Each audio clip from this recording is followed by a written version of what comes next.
Empecé a dejar de pedir. No lo llamé rendición, lo llamé consideración. Me convencí de que no debía cargar a mis hijos, de que tenían sus vidas, sus deudas, sus horarios, sus hijos propios que atender. Me convencí de que el silencio era una forma de amor, que si yo no pedía, les estaba dando el regalo más grande que un padre viejo puede dar: no estar. Pero la dignidad y la invisibilidad no son lo mismo. Y yo tardé demasiado en entenderlo, o quizás llegué justo a tiempo, una tarde en que fingí dormir y escuché algo que casi me destruyó, y que en cambio me despertó. Me llamo Ricardo. Tengo 83 años. Vivo en la casa que construí con mis propias manos en las afueras de esta ciudad, en un lote que compré cuando nadie quería ese barrio, y que hoy vale lo que vale porque nosotros, los que llegamos primero, pusimos el esfuerzo. Durante 40 años fui el hombre que resolvía, el que pagaba, el que llegaba antes de que alguien pidiera ayuda. Fui esposo, padre, proveedor. El hombre que no necesitaba, el que era necesitado. Esta casa no es solo una construcción. Cada pared tiene un año pegado encima. Los cimientos los vaciamos en el 71, yo y mi cuñado Ernesto, con arena que traíamos en carretilla porque no había camino de acceso todavía.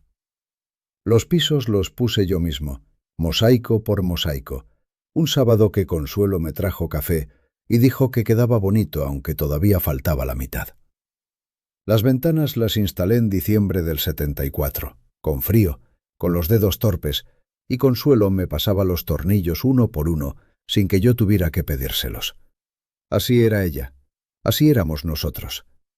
Y después vino la operación de cadera, y después vino la soledad, y después, 3 años atrás, vino la mañana en que Consuelo no despertó, y yo me quedé ahí, a su lado, sin saber qué hacer con las manos que ya no tenían a quien cuidar. Desde ese día, la casa es mía, pero también es de ella. En el olor de la cocina, en la luz que entra por el patio a las 11 de la mañana, en el silencio que no es vacío sino presencia quieta. Mis hijos venían, al principio seguido, Gustavo cada semana, Patricia de vez en cuando desde el otro lado de la ciudad.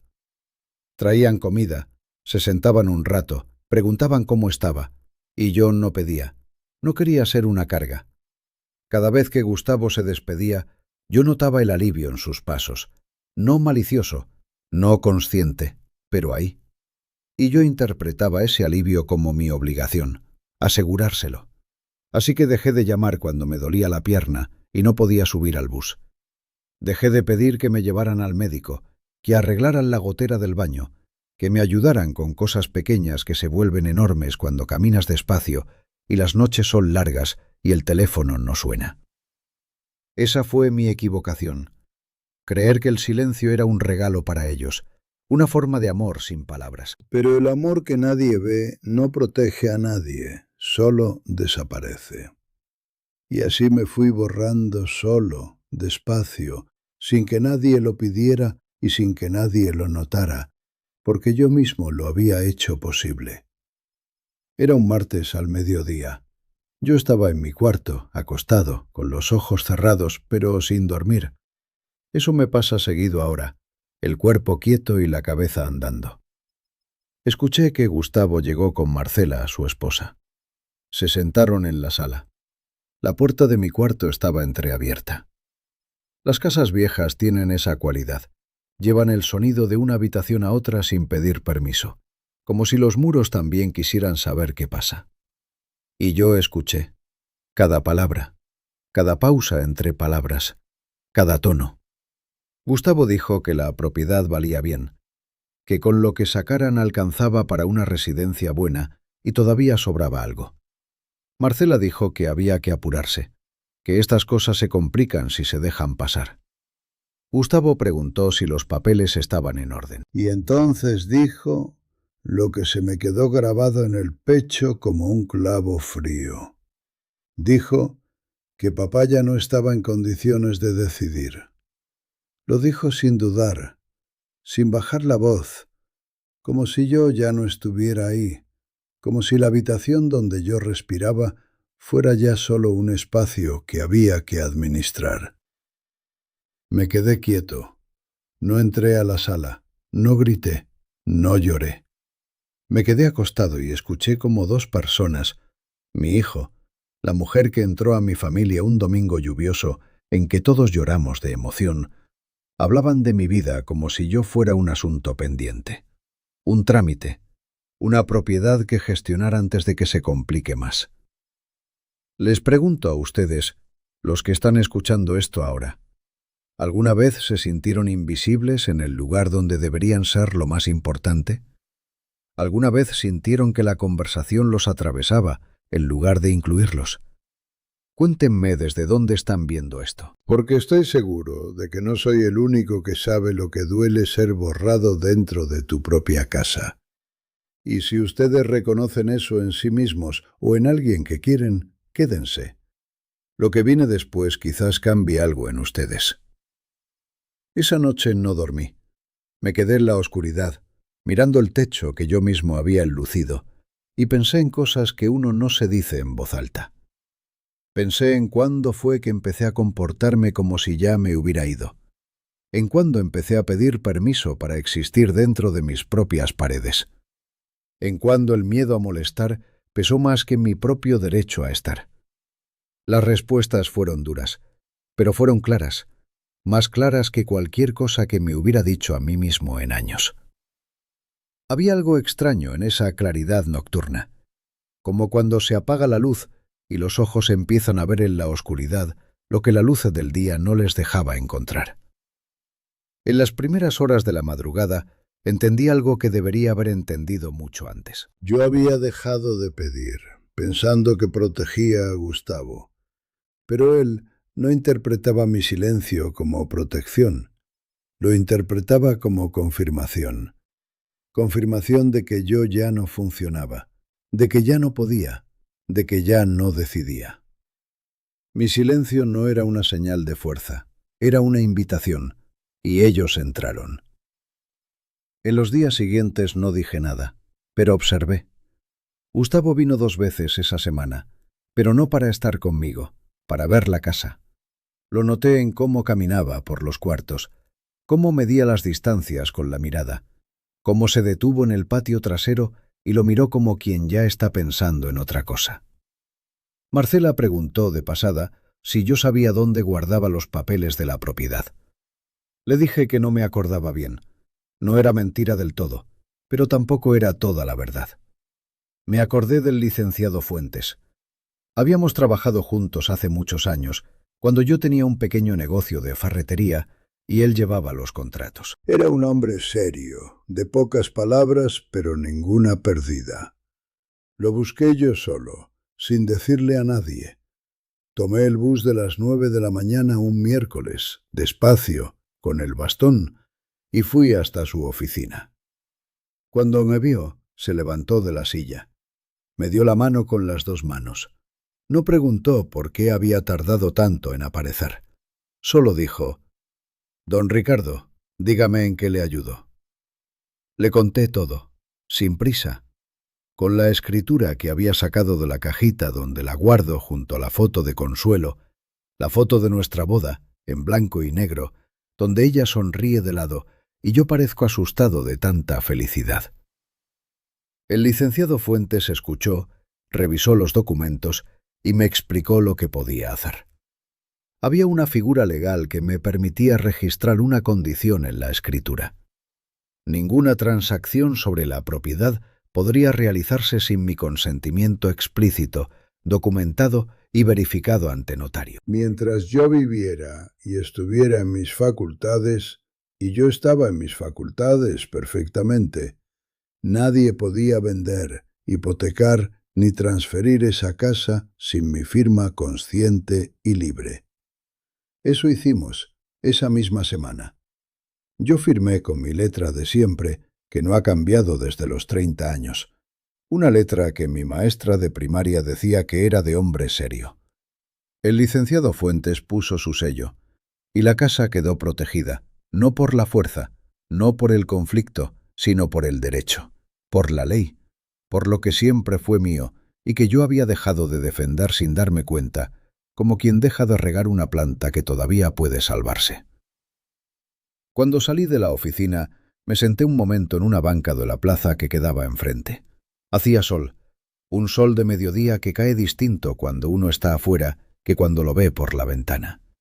Lo sentí en la cara y pensé en Consuelo. Pensé en lo que ella me hubiera dicho si me hubiera visto en estos últimos años encogido dentro de la casa, esperando no molestar.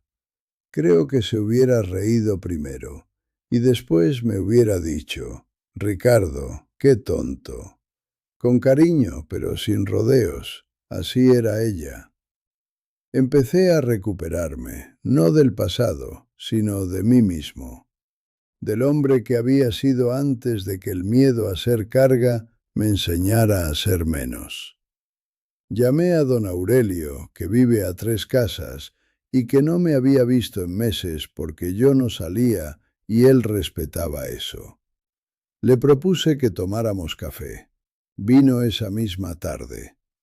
Hablamos de la época en que este barrio no tenía ni nombre oficial, de los hijos de los vecinos que ya tienen hijos propios, de cómo las calles huelen distinto ahora, pero los árboles son los mismos. Antes de irse me dijo, sin darle importancia: «Hacía falta verlo, don Ricardo». Esas palabras valieron más que todo lo que me habían dicho en el último año.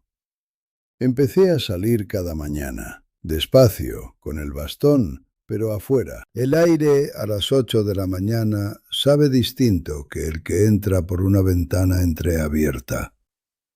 El barrio tiene sonidos que uno olvida cuando se encierra. El ruido de la tienda de la esquina, los niños camino a la escuela, el perro de los Méndez que ladra igual que hace 20 años, como si el tiempo no pasara para los perros. Fui recuperando pequeñas cosas que hacen que un día tenga forma. Gustavo llamó una mañana y dijo que quería venir con Marcela a conversar. Le dije que cuando quisiera, que aquí estaba. Mi voz sonó tranquila, segura. Eso me sorprendió más a mí que a él. Vinieron un sábado por la tarde. Se sentaron en la sala, en el mismo lugar donde yo los había escuchado sin que supieran. Gustavo habló con calma, midiendo las palabras. Habló de que cuidar a una persona mayor es complejo, de que hay casas de retiro muy buenas, de que yo merecía atención profesional y compañía, de que él no siempre podía estar y eso le pesaba. Marcela asintió. Agregó que lo habían conversado mucho, que era lo mejor para mí. Hablaron bien, hablaron con buenas caras, quizás incluso lo creían. Los dejé terminar, hasta el final, sin interrumpir. Y entonces, sin apuro, saqué los documentos de la carpeta que había puesto sobre la mesa antes de que llegaran. Los puse frente a ellos, la escritura con el nuevo registro, el sello del licenciado Fuentes, la fecha de la semana anterior, mi nombre, claro y solo, en la primera hoja. Dije, esta casa no está a la venta. No puede venderse sin mi consentimiento. Y mi consentimiento no lo van a tener. No alcé la voz, no golpeé la mesa. Me quedé sentado, derecho, mirándolos a los ojos, uno por uno, y esperé en un silencio que esta vez era mío. No el silencio del miedo, sino el silencio de quien ya sabe lo que tiene que decir y no necesita gritar para que se entienda. Gustavo palideció. Marcela puso una cara que no supe leer, entre sorpresa y algo más parecido a la vergüenza. Gustavo preguntó quién me había ayudado a hacer eso, como si la sola idea de que yo lo hubiera hecho solo fuera imposible. Le dije, yo. No agregué más. No hizo falta. Lo que pasa en el silencio cuando le dices a alguien una verdad para la que no estaba preparado, eso no se describe bien con palabras. Pero yo, en ese silencio, sentí por primera vez en muchos años que respiraba de verdad, profundo, parejo, como hombre que está parado sobre lo que le pertenece. La conversación fue larga y difícil. Gustavo dijo cosas que dolieron, que yo era terco, que no entendía que querían ayudarme, que esto iba a complicar todo. Le respondí con calma. Puede ser que sea terco, pero sigo siendo el dueño de esta casa y el dueño de mis decisiones. Y lo único que les pido es que me pregunten. Antes de decidir por mí, pregunten. Marcela no habló mucho. En algún momento bajó los ojos. No sé si fue vergüenza o algo más complicado que eso. Se fueron sin resolver nada. Gustavo no me miró al salir. En la puerta, Marcela se giró un momento, como si fuera a decir algo, pero no lo dijo. Quizás no tenía palabras todavía. Quizás las estaba buscando. Me quedé solo en la sala. El sol de la tarde entraba por el ventanal del patio, igual que siempre, igual que entró el primer día que pusimos ese ventanal, y Consuelo dijo que por fin la casa tenía cara. Me quedé quieto y no sentí victoria. Sentí algo más limpio que la victoria. Sentí que seguía ahí, que Ricardo no había desaparecido de entre esas paredes mientras todavía respiraba. Las semanas que siguieron fueron raras y lentas. No hubo reconciliación inmediata. No fue como en las películas donde todo se aclara de golpe y la familia se abraza alrededor de una mesa con comida caliente. Gustavo tardó en llamar. Cuando lo hizo fue breve, pero fue. Eso también cuenta. Patricia llamó desde el otro lado de la ciudad, sorprendida de saber lo que había pasado. Ella lo supo por Gustavo, con su versión, y yo le conté con la mía. Ese fue quizás la primera conversación larga que Patricia y yo habíamos tenido en años. No fácil, honesta. Y la honestidad, aunque incomoda, es el único suelo firme sobre el que se puede construir algo.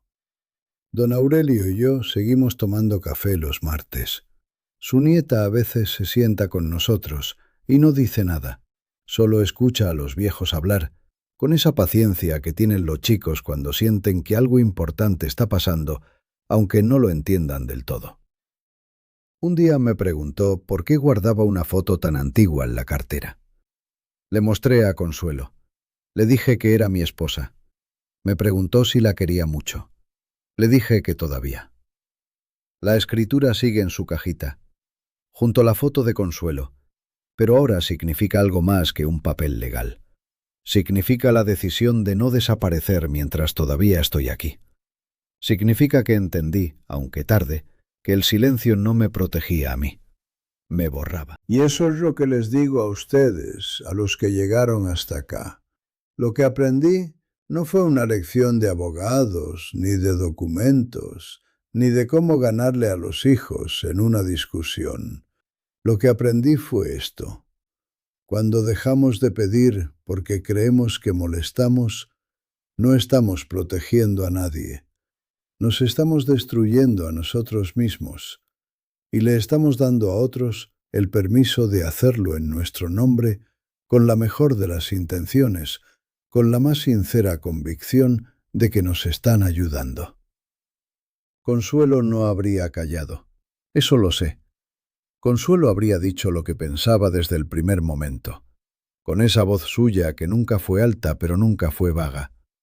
Y yo, que aprendí tanta cosa de ella en 40 años, tardé demasiado en aprender eso. Pero lo aprendí. No son una carga porque son mayores. No son una molestia porque necesitan ayuda.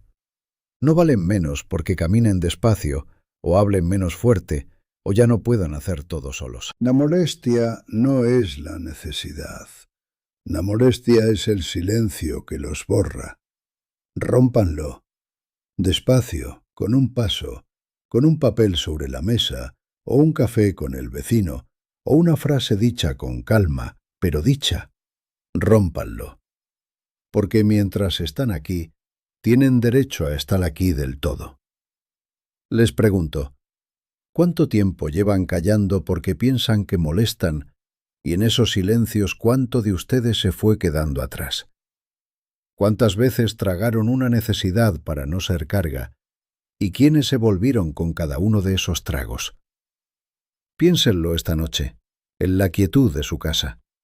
Y si conocen a alguien que está desapareciendo en silencio, alguien que dejó de pedir, que se fue achicando, que cree que ya no tiene derecho a ocupar lugar, búsquenlo, visítenlo, pregúntenle qué quiere.